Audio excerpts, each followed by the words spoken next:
Mr. Speaker, saya ucap terima kasih sahabat saya dari Lubuk Antu.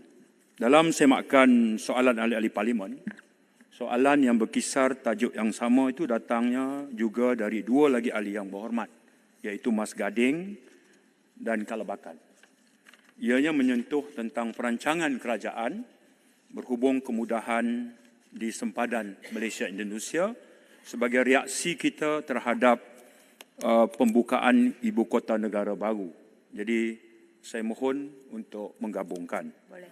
Untuk makluman ahli yang berhormat, seiring dengan pembukaan Nusantara, bilangan pengembara di pintu-pintu masuk antara Sabah Sarawak dengan Kalimantan dijangka akan mengalami peningkatan ketara, lonjakan saujana.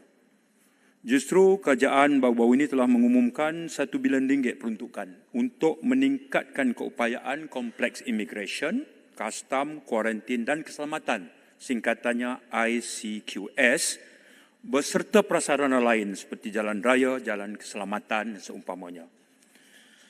Selain itu, kerajaan juga telah meluluskan sejumlah peruntukan bernilai RM194 juta bagi maksud membina dan menaik taraf beberapa ICQS dan pos kawalan imigresen di sekitar sempadan Sarawak.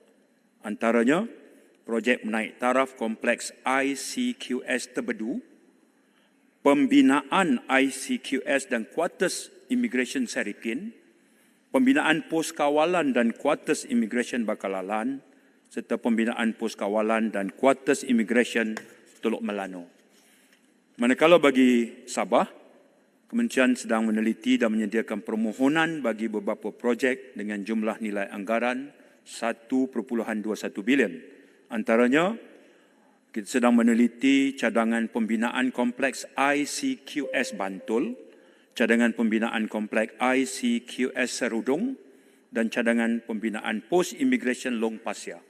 Kementerian bekerjasama dengan Kerajaan Sabah dan Sarawak untuk kesemua rancangan pembangunan di bandar sempadan ini. Pada masa yang sama, Kementerian juga terus meneliti keperluan menaik taraf ICQS dia ada, Lubuk Antu. ICQS ada. Jadi keperluan naik taraf itu sentiasa kita perhatikan dan kita dari masa ke semasa membuat penilaian sebelum berakhir sama ada kita kekalkan status dia ada ataupun kita berikan elemen penambahbaikan. Terima kasih, Lubuk Antu. Soalan tambahan, Lubuk Antu. Terima kasih YB Menteri. Soalan saya kedua, penubuhan Kota Nusantara di Indonesia pastinya akan meningkatkan jumlah pelawat rentas ke sempadan antara Malaysia dan Indonesia. Jadi soalan saya kedua kan, apakah langkah proaktif untuk meningkatkan tahap keselamatan di ICQS kawasan dan kawasan sekitarnya, terutama melibatkan aset-aset penting negara yang berdekatan dengan sempadan Malaysia-Indonesia?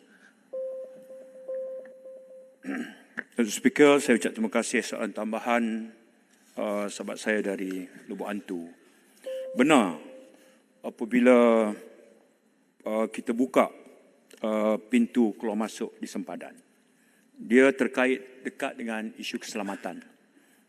Penyeludupan manusia, penyeludupan dadah, penyeludupan senjata, dan ancaman-ancaman keselamatan yang lain. Jadi Lubuk Antu bertanya, apakah ikhtiar kita? Saya pertama, dia mesti melibatkan kerjasama dua negara. Dalam kes ini, Malaysia dan Indonesia. Sekarang, Tuan kita sedang dalam fasa pembikinan, memuktamadkan satu perjanjian yang kita panggil sebagai Border Crossing Agreement. Dari segi carta perbatuan, milestone kita ni, timeline kita jangka kita akan tanda tangan apabila Presiden Jokowi melawat Malaysia dalam tahun ini. Dan kita dalam fasa memuktamadkan sekurang-kurangnya 3 perkara. Pertama, senarai pintu masuk. Maknanya yang sedia ada, yang telah kita wartakan dan kemungkinan pintu masuk baru yang mesti dipersetujui.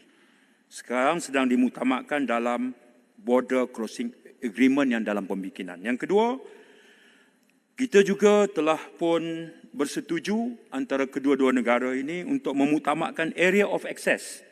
Sebab bila pintu masuk itu nanti dibuka, flow atau aliran keluar masuk rakyat dua negara ini akan berlaku. Di situlah nanti potensi berlaku kalau tak berhati-hati, ada potensi terhadap unsur pelanggaran ataupun memungkinkan ancaman.